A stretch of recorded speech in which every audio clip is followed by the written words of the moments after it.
আপনি কোন টেনশন করেন না, আপনার টাকা আমার কাছে আমানত হিসেবে থাকে, টেনশন করেন না। তাহলে আমরা চলে গেলাম। ঠিক আছে, যা।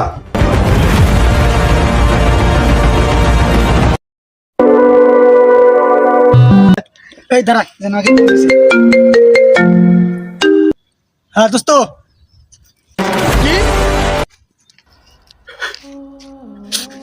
কেউ করে আচ্ছা তুই গাড়ি নিয়ে আয়, আমি রাস্তায় দাঁড়াইলাম।